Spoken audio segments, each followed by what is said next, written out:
Hello, everyone, and welcome into crushthestreet.com. I'm Kenneth Amaduri, and I'm joined today with a returning guest here at Crush the Street. We're going to be discussing crypto once again, Bitcoin, what's going on in Litecoin.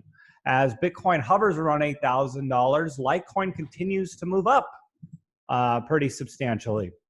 With us on the line is Joel Valenzuela. He's a returning guest. He's the editor of Dash News. He's a veteran writer, journalist, and cryptocurrency enthusiast, and someone who's just really been an authority early on in educating people and obviously getting in and being part of this, massive trend that is changing the world in so many ways. He's written for Cointelegraph, the Dash Times, as well as on his personal site, the Desert Links. He also manages civic action organization, the Rights Brigade, and runs a Taekwondo club. So don't mess with Joel. Joel, thanks for coming on Crush the Street with me. Yeah, well, thanks for having me. It's always a pleasure. Hey, let's start off with what we're seeing here. Last time we spoke, it was October of 2018, and a totally different time in the crypto space, the bear market, the pits of the bear market. And so, let's talk about that a little bit. Like, what has changed fundamentally from, the bear market to maybe where we are now, where there's a little more optimism that we've come off the bottom and, here we are at $8,000 Bitcoin. Well, honestly, the biggest thing that has changed has been time has elapsed. I mean, the market was at the bottom of the cycle. These things go in cycles, and it just started to swing around. I think optimism and a lot of feelings tend to be kind of reflective of that rather than something happened that turned the price around and then everyone jumped on board. I know for anecdotal evidence, a lot of people who have believed in the space, there's two kinds of belief in the space. One is they actually believe in the potential of the space to be world changing. And then there's another group that's believes in the potential of the space to make the money in some sort of a short to mid-term time frame. Those people that believe in cryptocurrency probably waiting for the bottom, jumped in, and when they estimated that this was close to the bottom of the market, and then now we're doing pretty well, and in so doing, are kind of pushing the market up. So that's kind of my hot take on where we are now versus where we were in October as far as like the market's concerned. Right. Well, and it's a lot of interesting things happening. Facebook talking about their global coin. And I think that's a major milestone for the crypto space. And I know a lot of people are going to attack me here for calling Facebook, equating it or conflating it with Bitcoin. I know they're totally different things, but there's almost like this synergy happening in the blockchain space where blockchain is proving itself and it's building itself out in the world. And I think in the near term, when you have anything positive or any sort of build out in the blockchain space, it's a rising tide lifting all boats action. And in this early growth phase, we're seeing that being reflected basically across the board with that rising tide. So, what are your thoughts on, the Facebook coin and, what it's implicating across the sector?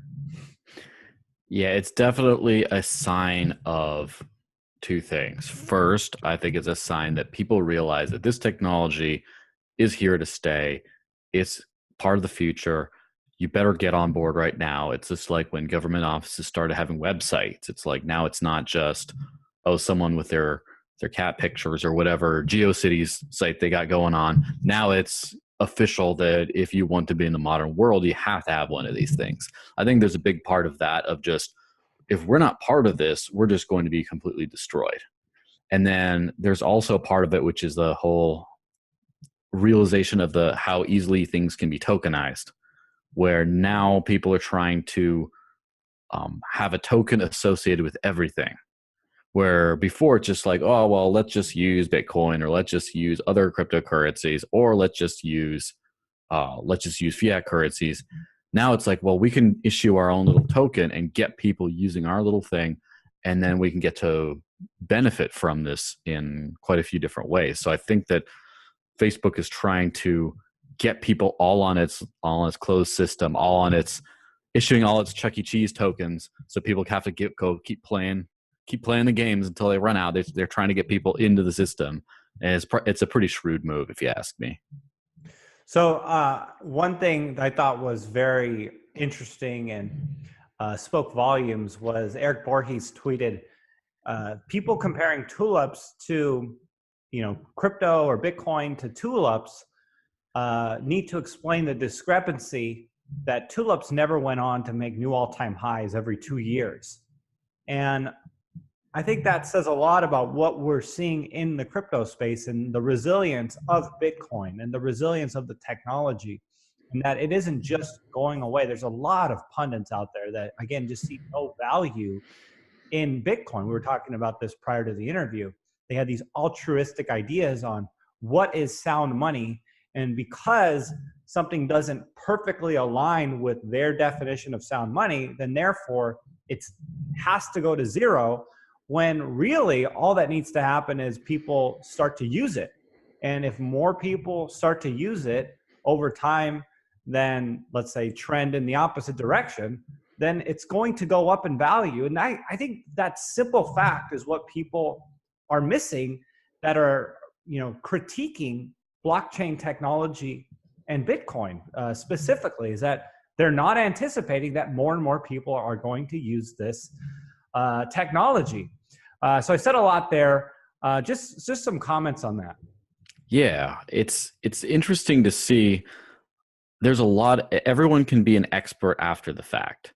No one, as far as I'm aware, there's a bunch of secret meetings I wasn't in. No one came around and just said, I invented this concept called sound money, and I'll find something that works for this, for a transmission of value and a store of value, et cetera, et cetera. And then they start looking around and digging in rocks and trying to find minerals or gold or silver. And then, I found the thing that fits my definition of sound money. More likely, it was discovered, it was used, and then eventually it just becomes a thing in people's lives. And then it tends to run global economies. And then after the fact, people look back and say, that thing there is sound money, and here's why. They're able to analyze it afterwards. And a lot of people are kind of seeing this as, like, for example, you see Bitcoin come along and people are like, well, isn't this thing that I got used to back then?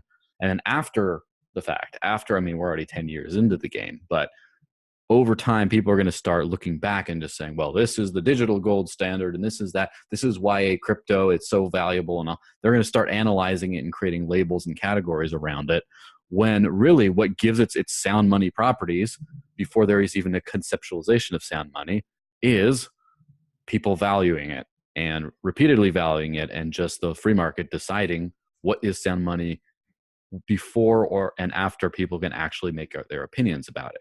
And I am starting to notice Bitcoin's going through that same sort of cycle as precious metals, where people are starting to say, they're starting to give it as this given that, so for example, like precious metals just got airdropped from the heavens.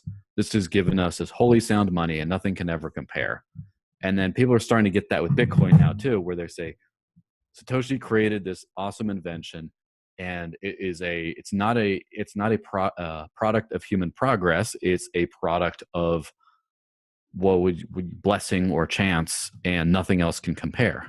And eventually, over time, those people are going to be, instead of, old man shakes its hand at digital currency, it'll be, old man shakes fist at other kind of digital currency, of like, that's not, they tweaked the proof of work method. It's like, it's not exactly that way, so therefore it can't be sound money. Or they have a second layer masternode network. It can't do that. Or just they run second layer applications on the chain. No, that's not what Bitcoin is, so therefore it has no value. I think we're probably going to see that sort of thing. But really, this is technology. Money is technology. Paper notes, coins, that's all technology. It's all a technology to help people store and transmit the value that they put behind goods and services. And over time, technology gets better, money technology gets better, fintech, financial technology gets better, and we're able to create better money with fewer restrictions. And I think that that's the constant evolution we're seeing from, gold and silver precious metals to gold and silver backed notes. And I wouldn't call fiat currency necessarily a completely positive evolution, but it happened. And then now we're getting into digital money, and there we go. Yeah, it just continues to evolve, right? One of the things that I wanted to talk to you about is what we're seeing in Litecoin. And you mentioned that you might have some opinions that might rock the boat. Litecoin has a lot of positive connotations with people. It was the silver to Bitcoin's gold. Charlie Lee has a pretty respectable reputation. And it's decentralized, all the things that you kind of want from a cryptocurrency. So I'm curious to see what your thoughts are on this move higher. And again, it kind of happened while Bitcoin stayed stagnant. So in this most recent, week or so, it's been outpacing Bitcoin. So what are your thoughts on this? Yeah, this is a long one, that's for sure. There's a lot to unpack with what's going on. I have to start by saying the state of the market we're in, right? People didn't, back in the early days, whatever, it's 2010, 2011, 2012 even, people didn't really believe in cryptocurrency's potential to be anything very good. And then it started to show some serious benefits and potential. People started to invest in it. And over time, speculative investing, people speculating that it will become more valuable in the future, started to ramp up and up. And I think that cryptocurrency is ridden on this giant wave of goodwill that this is the future tech that's going to change everything, all blockchain technology, et cetera. And I think maybe this could be where I end up being, as someone who's not an expert in market movements, this could be something where I end up being completely roasted for this in like a couple of years' time. But I'm getting this weird feeling that we're starting to abuse the goodwill a little bit, and we might run out of it at some point. That's kind of where I'm seeing the market as a whole, that there's a lot of stuff that doesn't make sense. There's a lot of money being thrown behind things that doesn't exactly make sense. And I mean, hate to say Litecoin might be a good example of this, but what I want to know is what people are actually throwing money behind. What do they think is going to happen in the future? So Litecoin is a all but carbon copy of Bitcoin. It's basically the same thing. It's been around for a long time, not as long as Bitcoin. It does the same thing essentially, slightly faster, faster block times and higher supply, and fewer people use it, so lower fees for now. But there's already plenty of technically superior alternatives. Like if you want to just go a little bit more direct, you could say Bitcoin Cash or Bitcoin SV are extremely similar to Litecoin, except they have more capacity, more scaling. And here's a key point: development. There has not really been much, if any, meaningful development on Litecoin, probably in its entire history. And it sounds really rough to say it like that, but I mean, the script mining algorithm, maybe, I don't even remember if that was an original concept, but there's a lot that was not, that has just not been developed over the years. So it's not been grown. Are people using it to buy things? Is there a great potential? Is there do they see that there is going to be a great use with actual evidence to back up this, that in the future that this is going to be very valuable for some reason? Do they see the network as more secure and more decentralized than all of other competing projects? And if so, why? I have the feeling that a lot of these answers to these questions are pretty much, well, no. It's more of it's valuable because number goes up. It's more of it's been around for a while and I think it'll go higher because it has in the past, and I'm seeing it go high now, so I'm going to throw more money into it. Maybe that's a horrifically pessimistic kind of point of view, and I apologize if I hurt anyone's feelings, but I don't really see there as a future other than it keeps going up and then we see what happens. So I believe it was a couple months ago, a single entity moved a whole 60% of the coin supply. Now that does not seem like it's very decentralized at all. And my general feeling is it's probably being used on exchanges to strategically manipulate the price, and there you go. And that's kind of, I mean, to take the heat off of Litecoin for a little bit, I don't think that that's just what's happened with Litecoin. I think the whole space, there's a lot of stuff. There's a lot of, well, buying dinner with Warren Buffett, and then somehow these tokens become more valuable because of that. There's a lot of exchange trickery of, I'm going to list this or delist that, or I'm going to refuse to list this, or dump a lot of money and manipulate in supply in this way, or there's just a lot of stuff that makes me not really pay too close attention to market rankings as any kind of a indication of something in the future. And so this is again one of those things that if you have something that's clearly generating a lot of valuation, but you can't really point to why, especially you can't point to it why next to its peers, then you start to kind of have that have that feeling that maybe the market is in still an extremely speculative phase. So points well taken, and very interesting. And so I'd like to extract that a little more, and just pose this question, because as it's running through my head, is there a value to Litecoin in the sense that it's the silver to Bitcoin's gold in the sense, and is there a reason to value that? And for the simple fact that maybe there is a network of people, and because of that, there's momentum that could potentially be generated, and there's an aspect of first mover advantage that it has that really can't be usurped easily by something else. So, I mean, are all these reasons to believe that we might have this around for the longer term? And I'll leave you with that. Well, I don't see silver to gold as as a reasoning. It's more of an anecdote to explain a reasoning that isn't quite explained. So silver to gold is a good way of explaining a difference, but what is the actual difference being explained? And the big difference with, say, silver versus gold is, I mean, I got this little silver round right here. I can use this to go pay for stuff.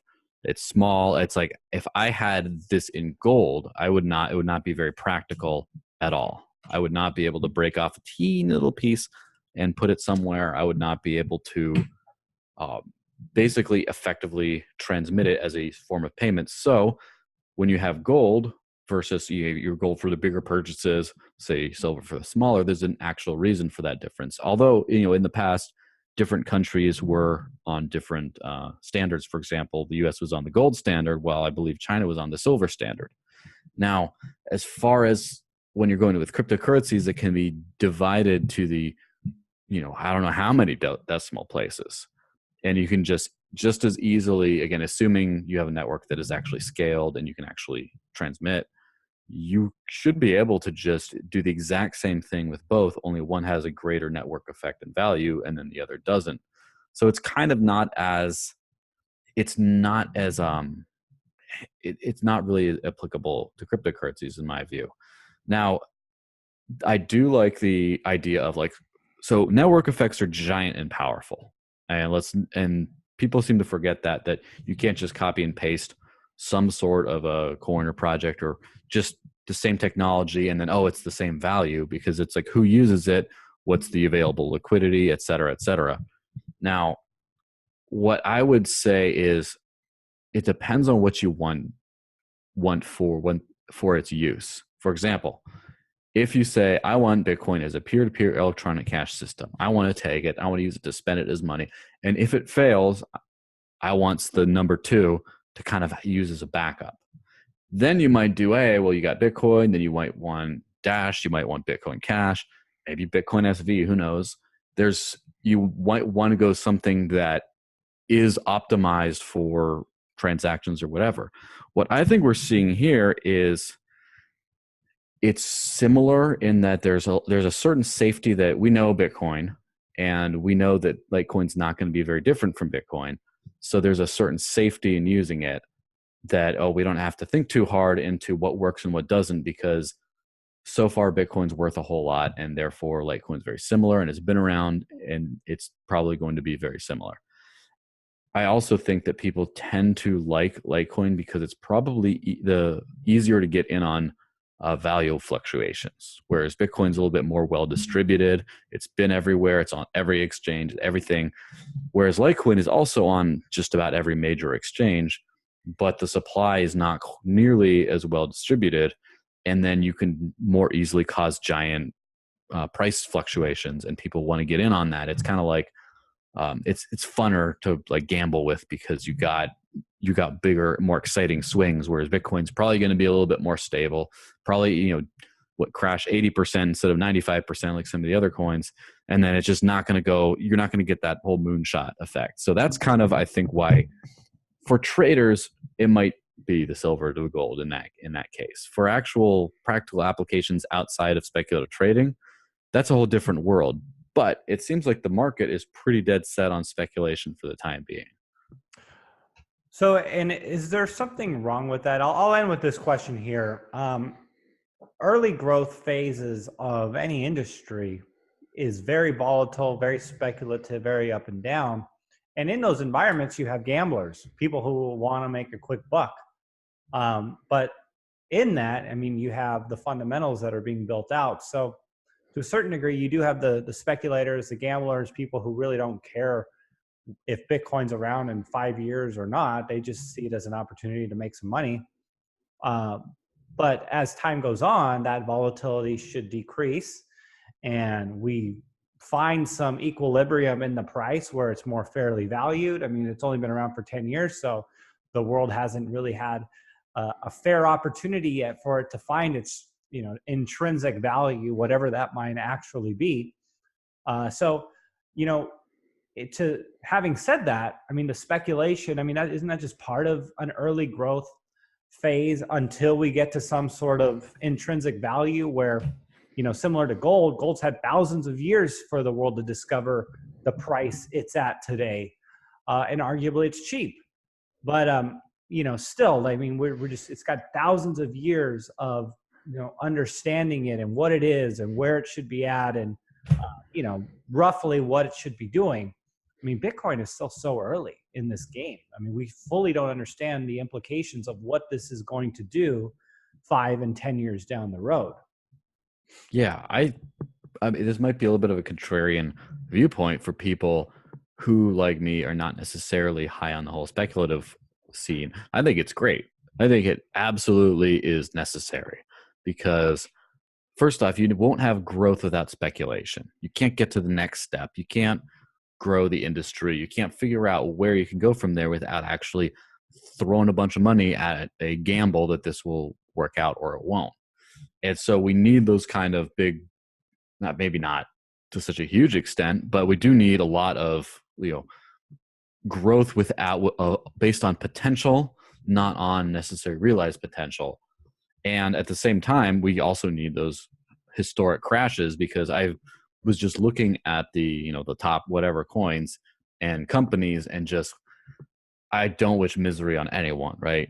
At the same time, when I'm seeing these projects, I'm saying, oh, that one, their dev team just went under. Oh, that one, they're bankrupt. Oh, and I'm just saying, well, I feel sorry for the people involved, but I'm kind of glad that that's out of the game because that was not going anywhere and people were probably foolishly throwing money behind it.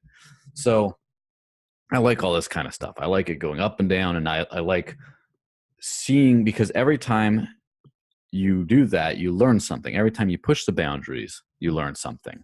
And here's the thing that I'm not sure if it's going to happen this year, but in short order, we're going to start to actually pay attention to the technical abilities of each of these projects. So, for example, the big elephant in the room is proof of work mining. That is the, lack of a better term, gold standard for keeping a decentralized coin running. That now we will start to see 51% attacks or other mining attacks or things like that coming along.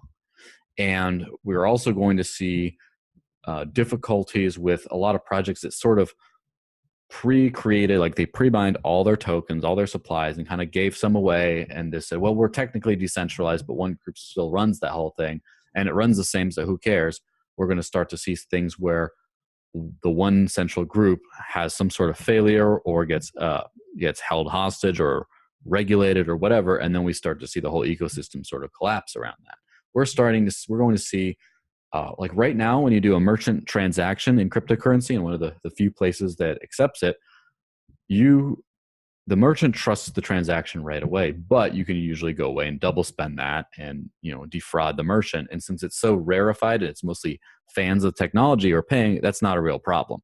But then it will be a problem, and you're going to start to see issues where merchants are going to say, "Oh, I'm not going to take your money for the coffee until I have at least one on-chain confirmation." So you're there for 2, 5, 10 minutes, an hour, depending on which coin. And then we're going to start to see all those kinds of pressures go against things. And right now, there's a lot of people that are investing in things because of inertia, because of just they've seen the price go up and down, and they just think, I've heard a lot of people talk about it, so they're going to hope to make a quick buck on that kind of stuff. There's a lot of people doing that. Then there's also a lot of people playing the long game, saying, okay, this technology is great, it's fantastic, there's a lot of good stuff behind it, but it won't become used and valuable long term in and of itself without solving a few key issues. And they're going to go searching down the rankings. They're going to look at any different project, and they're going to find the ones that have actually solved a lot of these issues ahead of time. And they're going to say, you know what, this is not good for my short to midterm, but I'm going to get behind this now. And then, of course, over time, what works, works, and what doesn't work, doesn't work. And the people who had the foresight to sort of figure these things out ahead of time, I think that they will be in a better position than the people who didn't have that. And to be very, brief on that, more money behind smart people than dumb people.